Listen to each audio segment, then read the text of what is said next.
Sí, cada vez que me acuerdo de ese evento, me acuerdo, por supuesto, de Chávez, de Néstor, de Maradona. Maradona siendo Maradona, Maradona en su salsa. en su salsa. Y bueno, un montón de años ya, ¿cuántos? 20. 20.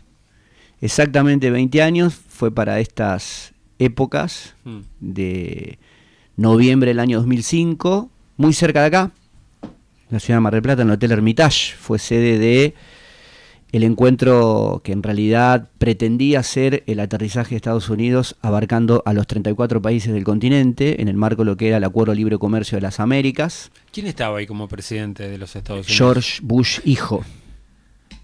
Bush hijo. Un republicano hecho y derecho Un también. republicano hecho y derecho que pretendía convertir un territorio de más de 1.000 millones de habitantes en un mercado para Estados Unidos, no solo en un mercado, porque hay que decir que el área de libre comercio iba un poquito más allá, Sí. porque hablaba de aranceles, hablaba de desregulación, hablaba de un tema muy sensible como eran las patentes, sobre todo las farmacéuticas.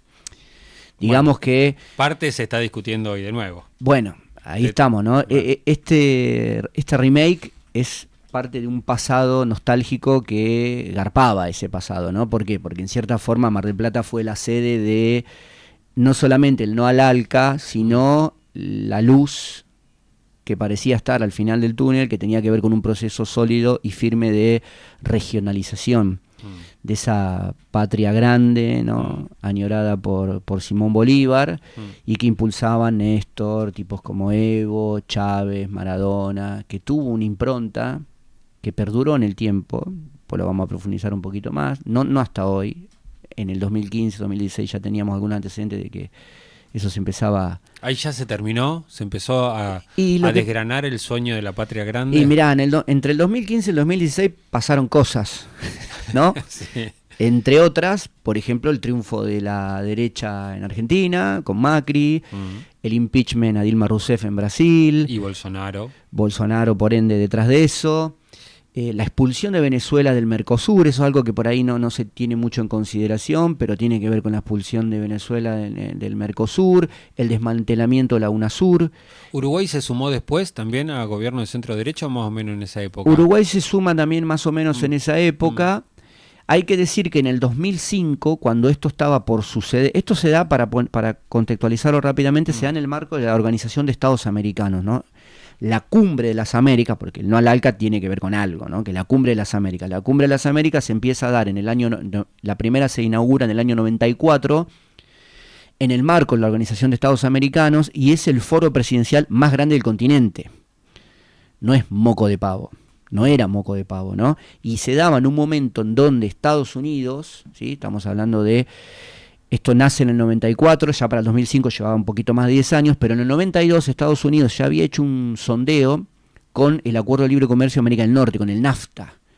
Entonces tenés razón. se empieza a profundizar un poco la idea. El NAFTA, para todos aquellos que no saben, era o es, más allá de que hoy está paradójicamente visto como a Sheinbaum que se aferra al NAFTA y alguna parte del acuerdo, y Trump que lo quiere desmantelar. Pero en aquel entonces estaba Estados Unidos, Canadá y México, junto con Alaska, ¿no? Que es un desprendimiento de Dos de Estados los Unidos. países más castigados por Trump. Dos de los países más castigados por Trump y dos de los países que hoy, paradójicamente, están tratando de ver qué reviven o qué mantienen vivo de ese acuerdo, que ella lleva un par de años y que Estados Unidos toma como iniciativa para 10 años después, 2005, tratar de aterrizar definitivamente en una región que la derecha estaba parada en Chile, en Colombia Mm. y en Perú en aquel entonces, ¿no? Quizá el escenario de hoy sea diferente. Después se da el Tratado de Libre Comercio del Pacífico, Sí. ¿sí? Que incluye a estos países y además de los países que formaban parte de la órbita de ese tratado que Estados Unidos había empezado a materializar a partir del no al ALCA, ¿no? De la negativa definitiva en aquel entonces, que parecía que se iba a mantener, de los países de la región. Era más o menos lo que... Ahora Trump quiere hacer lo mismo, pero mano a mano.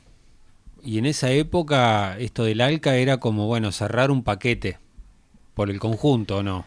Mira, nosotros lo hemos hablado acá en algunos de nuestros encuentros, porque esto es interesante poder entender dónde surgen este tipo de... Porque uno lo ve a Trump y pareciera como que es un flaco que un día Sí, se un levanta descolgado, y un descolgado. exacto, ¿no? Que te desconoce, al otro día te eleva, Mm. y así hace con el país, con el mundo, ¿no? Como si fuera un tablero de ajedrez.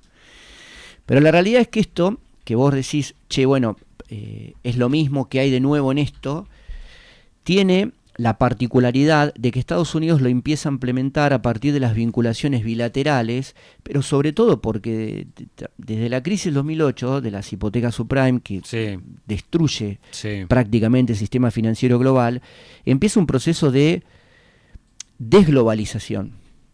Y Trump, un tiempo después de eso, en su primer mandato, pero sobre todo ahora, lo que hace es intensificar ese proceso de retracción. Hoy Trump, lo dijimos en otros encuentros, es proteccionista, Sí. está del otro lado del libre comercio, a través de los aranceles, que los usa como un instrumento geopolítico de poder y de dominio y de primacía sobre sus competidores.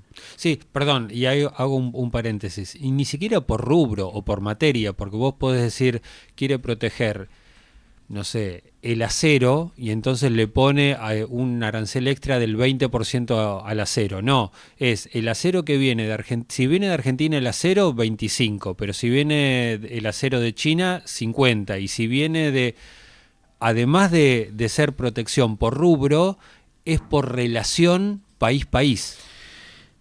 Hay una modificación en la soberanía, en el concepto de soberanía, que está relacionado con los instrumentos que vos hoy aplicás para que esa soberanía sea efectiva, en términos de una vuelta a la importancia del concepto de la geopolítica, ¿no? El concepto de Haushofer, que ¿qué es la geopolítica? Es la influencia de los factores geográficos en las decisiones de los estados.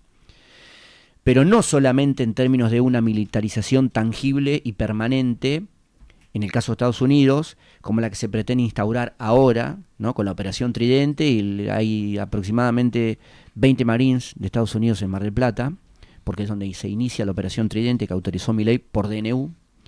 Pero no solamente tiene que ver con eso, tiene que ver con el uso de las tecnologías, de la inteligencia artificial, del patrón dólar, que ya no es considerado simplemente como una moneda de cambio, sino como una moneda de presión soberana, política y estratégica.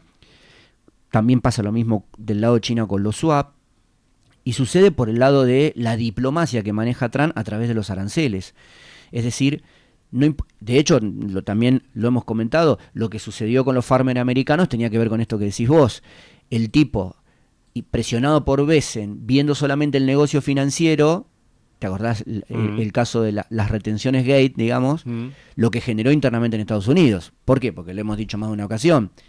Las economías de Argentina y Estados Unidos no son complementarias, como puede uno inferir con la economía china y argentina. Son totalmente competidoras. Son muy competitivas, sí. Entonces, en ese margen, Trump aplica una geopolítica aplicada a los intereses norteamericanos en su patrio trasero, que después, si tiene que recular, recula, ¿no? Como pasó con las retenciones, y si no, lo intensifica y presiona. Ezequiel, la sensación que queda es que, en realidad, el objetivo de Estados Unidos nunca se agota, siempre está presente. Cada gobierno lo intenta aplicarlo de alguna manera distinta. Tiene una estrategia distinta, los republicanos, los demócratas, y a su vez dentro de los republicanos cada uno de los perfiles, pero el objetivo de Estados Unidos me parece que trasciende los gobiernos de turno, ¿o no? Trasciende los gobiernos de turno, pero además se posiciona sobre un escenario de época en donde el resurgir del Estado-Nación es un elemento a tener en cuenta. Y Trump lo tiene claramente identificado a este proceso, porque además acá hay que decirlo, que más allá de que sean demócratas o republicanos, los márgenes de discusión llegan hasta que el interés nacional es afectado. Claro. Y el interés nacional es transversal, ¿eh? De hecho, si decís, che, los demócratas han intervenido casi más guerra que los republicanos, sí, en términos históricos, sí, en Estados Unidos. Entonces no hay que engañarse con eso, porque en definitiva los tipos tienen bien claro cuál es el interés nacional y sobre todo el grado de afectación de ese interés nacional extrafrontera, que es lo que perjudica en este caso, sí, al resto del mundo, pero en lo particular, y en el caso de una nueva reconfiguración 20 años después, de un relacionamiento carnal prácticamente sin concesiones de Argentina con Estados Unidos, se explica en ese contexto. Ezequiel, y ya para despedirte, estamos a 20 años, estamos en el punto, en las antípodas, como se dice habitualmente, estamos en el punto exactamente opuesto del no al ALCA, ¿no? A 20 años estamos en el otro, exactamente en el otro lado. 20 años para un país no es nada, la verdad, ¿no? Para una nación 20 años no es nada. Sin embargo, en Argentina pasaron muchas cosas en 20 años y hoy estamos en la otra vereda. Estamos en la otra vereda a riesgo de que el impacto de estar en la otra vereda tenga, contrariamente al tiempo, hacia adelante un grado de incidencia mucho mayor.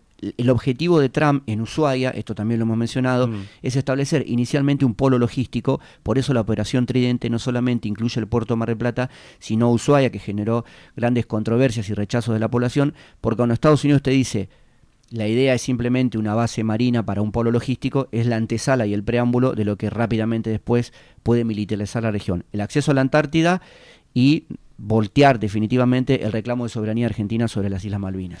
Ezequiel, muchísimas gracias. Gracias a ustedes, que tengan un buen viernes. Ezequiel Escudero con nosotros. Distancia Crítica es este espacio